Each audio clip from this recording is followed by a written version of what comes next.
कश्मीर की आज़ादी के सबसे मोतबर और बुजुर्ग रहनुमा सैयद अली गिलानी को सुपुर्द खाक कर दिया गया, जबकि भारत ने इस मौके पर भी कश्मीरियों की जो आवाज़ है वो दबाने के लिए वादी में गैर एलानिया कर्फ्यू नाफिज कर रखा है।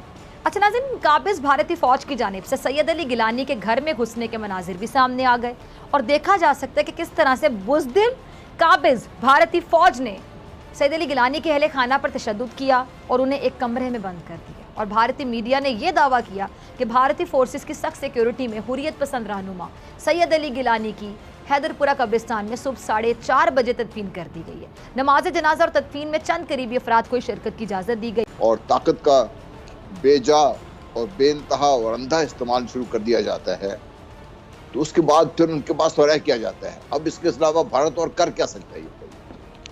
उन्हें कश्मीरियों को पर जंग मुसलत कर रखी है और कश्मीरियों ने कमाल के लोग हैं जिनके गिलानी साहब की तो बात करते हुए खुदा की कसम वो आदमी के रोंगटे खड़े हो जाते हैं। किस किस्म की शख्सियत थी ये कि इनकी क़यादत में इस हुर्रियत को एक नया नाम और एक नया बलबला मिला था इनको। ये कश्मीरियों की 3 जनरेशंस को जिन्होंने जंग आज़ादी के लिए जद्दोजहद कर रहे हैं, ये उनमें लिंक थे और उन सब के लिए एक रहनुमा और एक मशले राह थे। ये वो चट्टान थे जिसके साथ भारत बहुत ज़्यादा टकरा है, लेकिन ये मर्द कलंदर ने अपने एक छोटे से घर में रहने को तरजीह दी, जो भी इनके पास था। उन्होंने भारत की बात नहीं मानी। उन्होंने उस वक्त भी कहा कि हम पाकिस्तानी हैं, पाकिस्तान हमारा है। आप इसकी बात पे गौर कीजिए। बार बार मैं कहता रहा हूँ आपके प्रोग्राम में भी कि वहाँ पे श्रीनगर की गलियों में, कश्मीर के देहातों में जो जंग हो रही है वो पाकिस्तान की जंग लड़ रहे हैं, वो पाकिस्तानी लड़ रहे हैं। तो ये तो उनके सुर्खील थे। उनके भारत का डर और खौफ बड़ा समझ आता है। 4:30 बजे दफनाने के लिए आज के मौसम में अगर आप छोड़ देते तो वहां तो पूरा कश्मीर उमड़ आना था। ये तदफीर आज नहीं, 2 दिन और भी नहीं होने देनी थी लोगों ने। इस कदर लोग इकट्ठे हो जाते। जब लोग इकट्ठे होते तो क्या बात होती? एक ही बात होनी थी जो इस मर्द कलंदर ने कह दी थी कि हम पाकिस्तान हैं, हम पाकिस्तानी हैं, पाकिस्तान हमारा है। तो वहां पे सब ज़रारी परचम दुनिया देखती। क्या वो नज़ारे ये बर्दाश्त कर सकते हैं? बिल्कुल। ये भारत को तो वैसे ही गश पड़ गया था।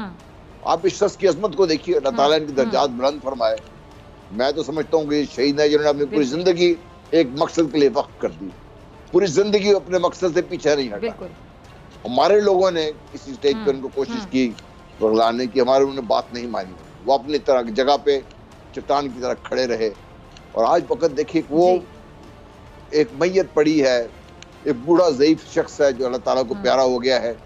भारत उस मैयत से खौफज़दा है। आप अंदाजा करें, उस मैयत से खौफज़दा है।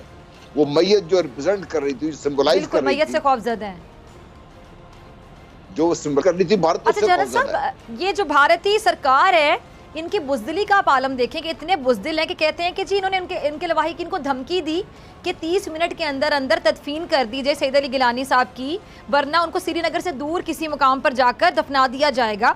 अब यकीनी तौर पे ज़िंदगी में तो उनकी ये खौफज़दा थे, उनसे उनका इतना किरदार है कश्मीर के लिए, लेकिन हम ये कह सकते हैं कि उनके जस्ते खाकी से भी इनको खौफ था कि उनका से जो जस्ते खाकी है वो भी इनके नापाक जो ज़ाइम इरादे भारतीयों के वो भी खाक में मिला सकता है।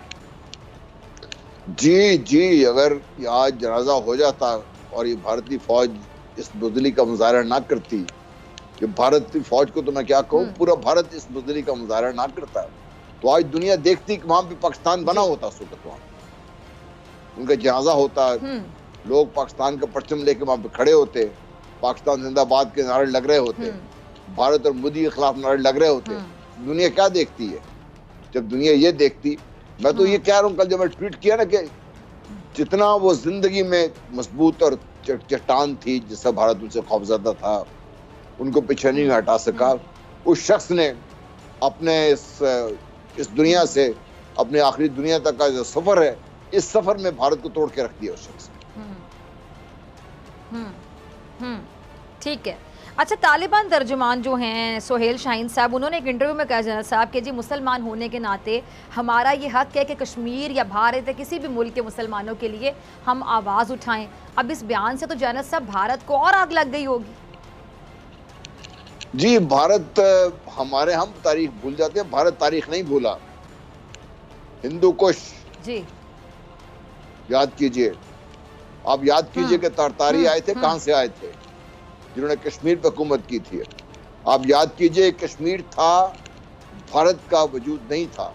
कश्मीर ने एक वक्त में, कश्मीर में श्रीनगर में बैठे हुए लोगों ने भारत के कुछ हिस्से पर, जो आज पाकिस्तान के हिस्से पर भी हुकूमत की है उन्होंने। भारत को ये पता है कि कश्मीर में दुरानियों ने भी हुकूमत की है। भारत को ये पता है कि वो आए कहां से थे, भारत को अंदाजा है। और जो ये शमा जलाई है तालिबान की फतह ने, एक नया जज्बा, एक नया बलबला दिया है। इससे कश्मीरियों को जरूरत तो नहीं थी, लेकिन इससे उनके हौसले और मजबूत हो गए हैं कि अगर तालिबान, निहत्ते तालिबान दुनिया की सबसे बड़ी ताकतें, एक अमेरिका जो सुपर पावर है, उसके साथ 48 जो दुनिया के सबसे मजबूत तीन ममालिक में शामिल है, 20 साल तक बदतरीन बमबारी, बदतरीन जो कुछ कर सकता था करने के बावजूद आखिरकार को यहाँ से निकलना पड़ा। और इसके साथ साथ भारत जो गंदा खेल कर रहा था, वहां भी निकलना पड़ा उसको।